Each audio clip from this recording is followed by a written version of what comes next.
Hello viewers, welcome to the Agri-News review segment on Agri-News TV, and today is another week where we'll be analyzing and reviewing some of the major stories that's making headlines in the agricultural sector. So today we're looking at three major stories. We'll be looking at Egypt partnering with the World Bank to boost climate smart agriculture. We'll also be looking at farmers and technology and how they should be adopting and adapting to technological devices to promote sustainability in the agricultural sector.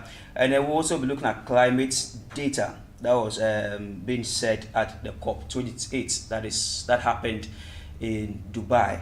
The world leaders are saying that we need to have a coordinated climate data to ensure that we have a resilient food systems. So joining me in the studio this morning is Jeffrey Buahi. He's a software developer as well as an agri-tech advocate. We'll be reviewing the top stories together. Let's go for a short break. When we come back, we'll analyze the stories.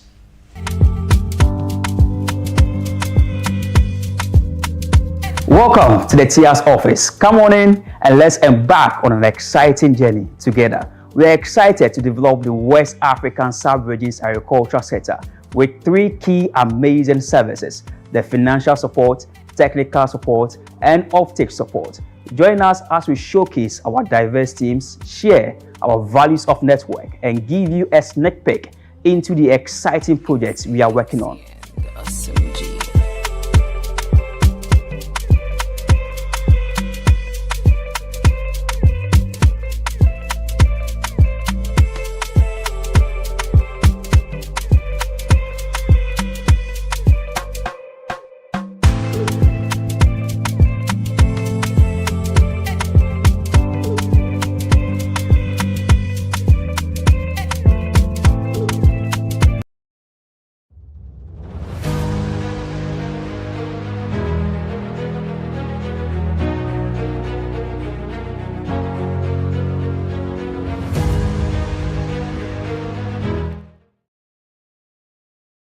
From a short break, this is still the Agri-News review segment on Agri-News TV. So today I'm here with Jeffrey Buahi. He's a software developer as well as an agri-tech advocate. Jeffrey, you're welcome. Thank you. It's good to have you in the studio this morning. I'm honored. All right, so let's review the first story. That is Egypt partnering with World Bank to boost climate smart agriculture. This story was written yesterday, 10th of December. And then it says that the Egypt's Ministry of International Cooperation formed a partnership with the World Bank to incentivize innovation in climate smart agriculture, that's CSA.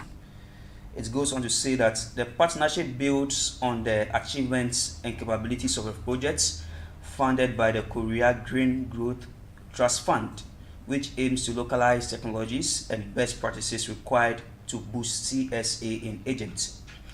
The latest partnership with the World Bank comes as an application of the Climate Resilient Agri-Food Transformation Project under Egypt's Nexus of Water, Food and Agriculture and Energy Program. The new partnership also targets launching innovative digital applications that are tailored to serve the agricultural sector in Egypt. It is also drafted to cover regional activities with a focus on Africa. Let me read this one. It says, a key part of sustainable economic development and green growth is closely related to building sustainable infrastructure and efficient use of resources, which will be achieved in the partnership with the World Bank and the KGGTF. This was said by the Egyptian Minister of International Cooperation, Rania Al-Mashat. So the partnership with the International Cooperation Ministry will support the green growth part in Egypt through local solutions focused on climate smart technology. This was also said by Global Director for the Agriculture and Food Global Practice in the World Bank Sustainable Development Practice Group.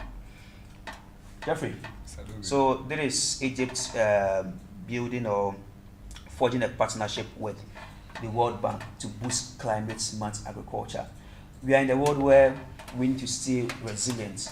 Okay, we are in an ever-evolving world of climate change. So this is what we have: a lot of climate smart initiatives or approaches that have been adopted in various African countries, even including Ghana. And this is for Egypt. How do you see this affecting the Egypt's agricultural production? I would say they've hit a gold mine. I wonder when our country will also take the advantage of this initiative by the World Bank to also take such initiative in our country. Okay. The thing is, as you always know, right, necessity is the mother of invention. They are in a slightly dry place, and I can bet the only part that they get water is by the Nile. So then force them to really adapt to agriculture in most ingenious ways. Okay. And them also taking the lead to bring foreign people and collaborate with other countries.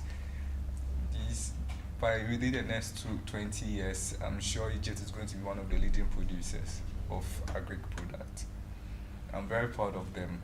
I hope in it. Right. So then it will be the best for us, very prudent for Ghanaians, Ghanaian farmers especially, to really start taking the initiative to involve technology into agriculture. But is it that expensive to have, I mean, that system in place? I would say everything is taken in steps, right? You don't need to start. You don't need to just start big, okay. Right? Also, especially process. So always, and not that when you start small you can't expand. Technology is highly adaptable. Okay. You start small, see how it contributes to the farm's produce, then you expand. Starting small isn't anything that any typical farmer can't afford. They definitely can afford. But you start small, it will boost your gains, you use the profit to increase it. Right? So I won't say that it is not cheap. It is not cheap, right? But it's affordable. Very affordable. For any skill of farming, it's very affordable. Okay. So, I mean, when we talk about climate smart agriculture, we are referring to bringing in approaches, innovation, all right? And all this comes in summation, we are looking at technology. So technology happens to be the game changer when it comes to climate smart agriculture. So, for example, previously, farmers are able to predict the weather that in June, July, there's going to be rainfall. So during that time, we prepare the land and then we do the seeding. Then the rain comes, all right, and then we have the let's say if the crop is an annual crop, the next year maybe during August we know that we are going to harvest our crops. But this time we are not able to predict the weather. Farmers are complaining. Farmers are complaining. And I would say that as modern people, I think it's a bit sad for us, for our living to be dictated by nature. I thought man has overcome nature. I thought, right? So if this is a problem we are all aware of, why don't we take the steps? And this is not something that we have to make. This is not a solution we are bringing from scratch. It exists. We just have to adopt. Okay. And then you see, when you read the last but one paragraph of the story, it says that during COP27, that was hosted in November 2022 last year, Egypt launched the NYFE program to mobilize investments worth $14.7 billion to implement 9 projects in mitigation and adaptation to climate change in the water, food, and energy sectors. Let's talk about the water first. We want to bring in a system where the climate will be friendly to us, we'll stay resilient in these climate issues. So with the water, we have vast, varied, and majority of water resources in Africa.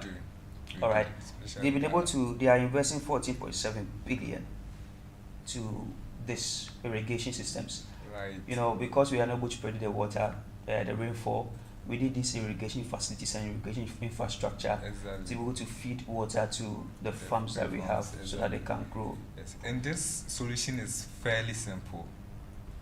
Simply building reservoirs. Okay. Simply building reservoirs. Dams are not only for electricity.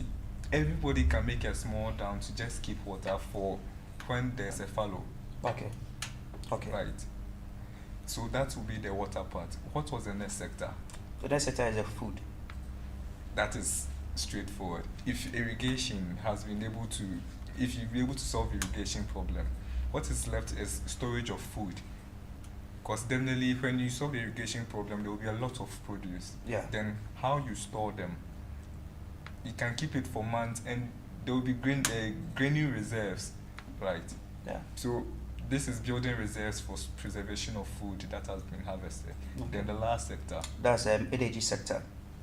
And we know that agriculture produces majority of that Right. for the energy sector. And it is a self-consistent cycle that feeds a positive feed loop back. Okay. Right.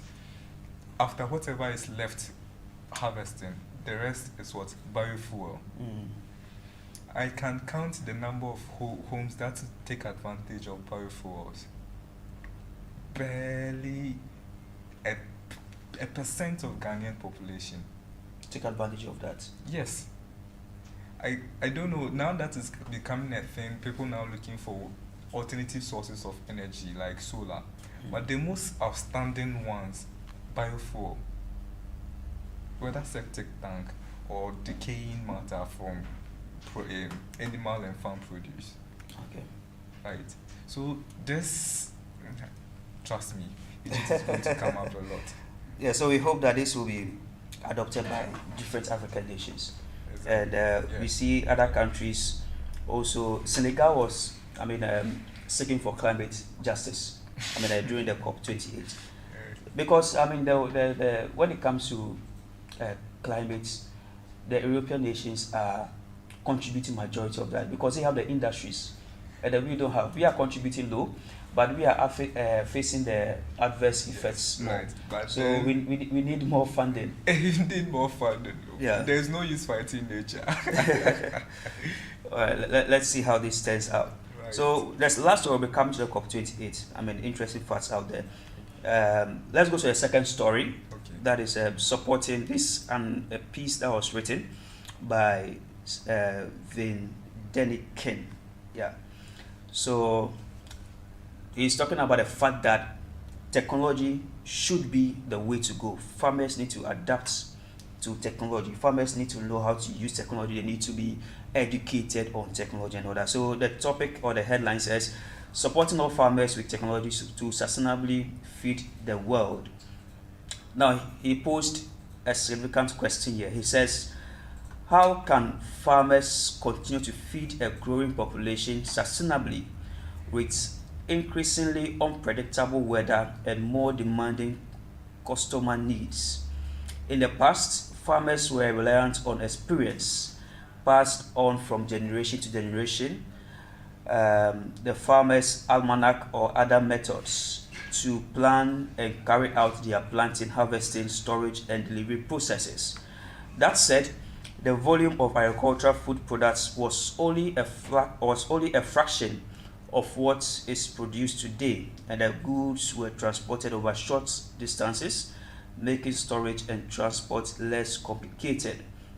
He goes on to say that if the farmers of over 100 years ago could see the world today, they will be astonished at the level of industrialization we have reached in agribusiness. And things are only moving faster.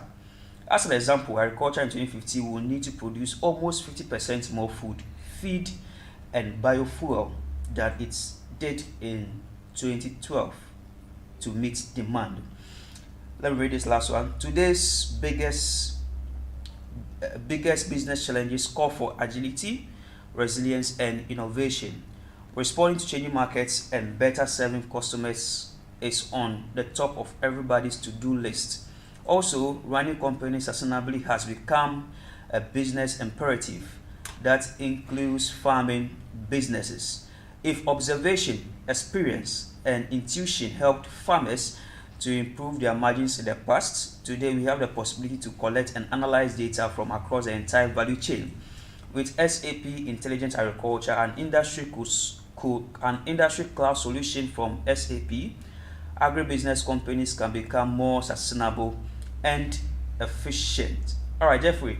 We are still on technology. I mean, this news Yeah. review is all about technology Yes. all over because of the COP28. So all the news that is coming out is all about technology. And I think technology is a game changer. You know, the article here says that that was what we made mention of, that unpredictable weather Yes. and more demanding consumer needs. That means that by 2050, we need to produce 50% of the food we produce in 2012 or what we are producing now. It's scary to All think right. about it. Yes. And let's ask ourselves, are we able to feed the growing population as it stands now? Because Right. when you go to other countries, this country, they are facing a severe famine. People are not getting foods to eat and all that. And now we are saying that by 2050, we need to provide 50%. That means that almost double of the food that we are currently producing. Exactly. 50%, half of that. How do you think, is that achievable? It is, but I think that this the tip of the iceberg of the enormity of the problem, right? One, the world population is still increasing, so then more mouths to feed, counting to the 50% increase, right? Yeah. Number two, whilst there are people, then there have to be living spaces. Lest there comes a way for us to start living in the sky, we will all be living on land. So humans are occupying lands, and we also need that same lands to farm. Farm, That's going to be an issue. big issue. So what would be the best way for us to both live on land and also feed ourselves? Feed ourselves. That is to find a way to boost the agriculture with the same plot of land that we have. Okay. Our dear chemists did a very good job after the Second World War when fertilizers were first created. It now makes it makes production of food Easier, where we yeah. don't have to now rely on the nutrients, the The natural organic. nutrients in the soil or organic manure. Right? But then there's a limit to everything. About how many times do we have to refine our fertilizer chemical technology for it to reach the limit the soil can handle? Okay. There is no way in front but to rely on technology. To rely on technology. Right? So that even if the land is occupied in itself, think about this, right? Imagine this. A story building holding 100 participants, but the roof being a greenhouse, producing food to feed everybody in that same building. That's what we should be looking at. That is the kind we should be looking at. Okay. Right? So then that same piece of land providing housing and also providing food. Okay. If it is innovated enough, right? Probably that story building could produce food to feed the next 3 houses by it. So on top that's urban agriculture, on top of the rooftop we have Right. okay. Right. We have If- tomatoes, we have all that being So there. the whole city will look very, very heavenly, for lack of words. Right. Both Okay. and imagine the architecture of both the blend of green, natural green and urban vibe. Okay. Right. It will bring a whole different kind of Different art kind, yeah. to city design. Okay. Right. So we have to be smart. We have to be smart. We have to be smart. Or else farming is going to increase a lot within the next 20 years. Okay. So we have to be smart. We need to bring in innovative measures to sustain our food systems by 2050. By 2050. Hopefully we can go more than the 50%. Yes, we can go. We can go more than that. So we need to look at that. We need to preserve our lands. And now a lot of activities are taking over our lands. We need to look Right. at that as well. We need to preserve them and put in the right measures. Exactly. All right. Exactly. So we'll be doing the last story after this short break. So when we come back from the break, we'll be talking about climate data and how it is needed for resilient food systems. So let's go for a quick break. We'll be right back.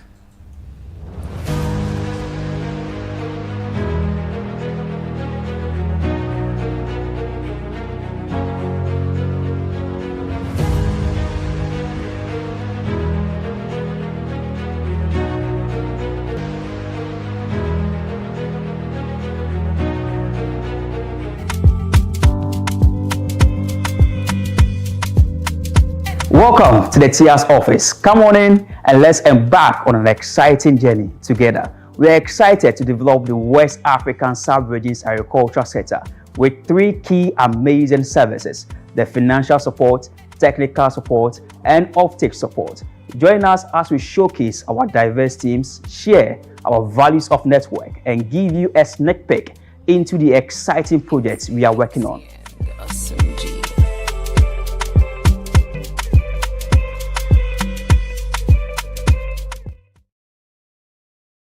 So welcome back from a quick break. This is still the Agri-News review segment on Agri-News TV, and we are proudly sponsored by TIA's Group and KAIST. So if you're watching us on Facebook, kindly do well to share this link. If you're also watching us on YouTube, kindly do well to subscribe to our YouTube channel. So we are going to do the last story here, and then it says that coordinated climate data needed for resilient food systems. This came out at the COP28 in Dubai. So let's read a paragraph or two.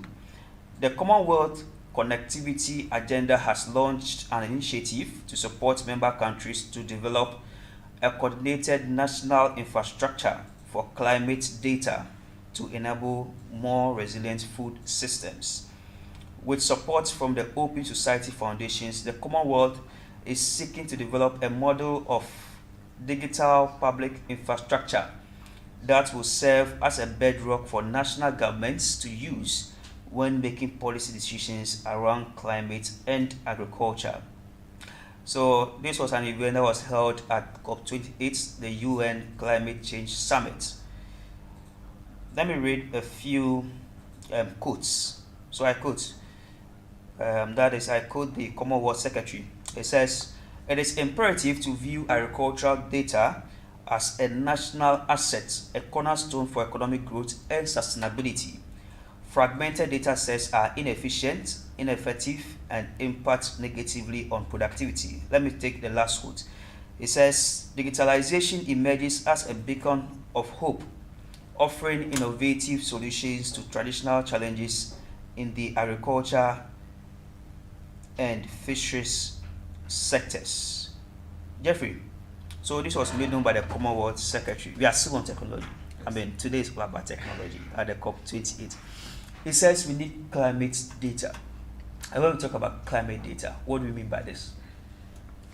Mr. Dobe, Yeah. sometimes we use some words commonly, right? Okay. But we don't realize what it truly means. So some opportunities are lost. Okay. What do we call this age?